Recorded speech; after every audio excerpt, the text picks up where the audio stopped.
À l'heure où certains s'apprêtent à aller se coucher, la journée d'Alexis Corpel ne fait que commencer. Il est 20 h passées, il va bientôt partir au travail. Papa, je peux ouvrir ? Oui, tu peux l'ouvrir. Ouvre-le. De précieux instants de complicité.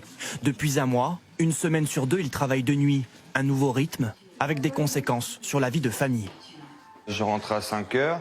Après, du coup, je vais me coucher.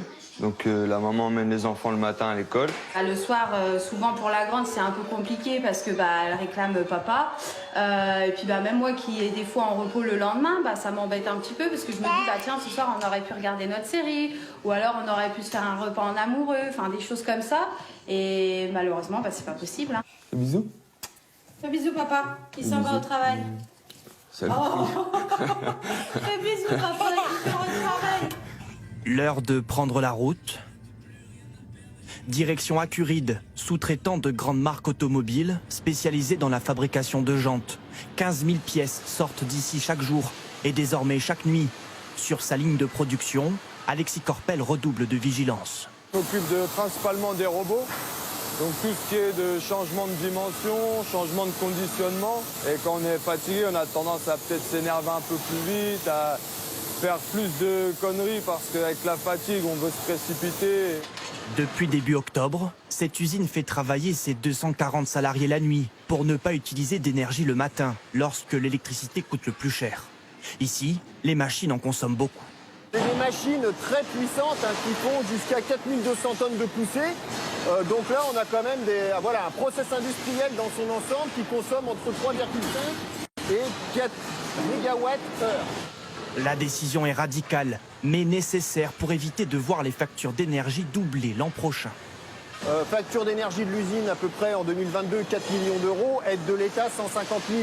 Donc c'est bien, mais c'est complètement insuffisant. On sait que l'enjeu va encore accélérer en 2023 parce que les factures d'énergie vont être encore plus chères. On commence à envisager du 6 millions d'euros, 7 millions d'euros de dépenses énergétiques en 2023.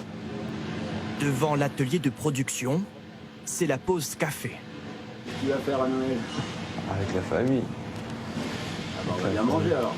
Pour chaque nuit travaillée, Alexis et ses collègues touchent une prime de 120 € brut, le prix du sacrifice et un complément de salaire bienvenu à l'heure où les prix s'envolent. Tout ce qui se passe maintenant, tout ce qui augmente, tout ça, la vie quotidienne, moi je dis que c'est sûr qu'on a un petit truc en plus, c'est tout bénef qu'on va dire. Mais bon, c'est sûr que c'est pas énorme non plus, 120 € brut. Depuis la mise en place de ces nouveaux horaires, le patron a constaté une baisse de 15 % sur la facture d'électricité. Une économie loin d'être suffisante. Alors que certaines grandes entreprises songent à délocaliser, Hugues Dugré, lui, préférerait que ses clients acceptent de mettre la main à la poche. Il n'y a pas un dirigeant qui ne se pose pas aujourd'hui la question de la pérennité de son entreprise dans le contexte actuel. Encore une fois, vous ne pouvez pas rentrer des millions d'euros de dépenses supplémentaires dans votre structure de coûts et espérer que ça passe sans que les clients payent. Ces horaires de nuit devraient au moins durer jusqu'en janvier. Le directeur de l'usine a promis que les économies réalisées seront redistribuées aux salariés.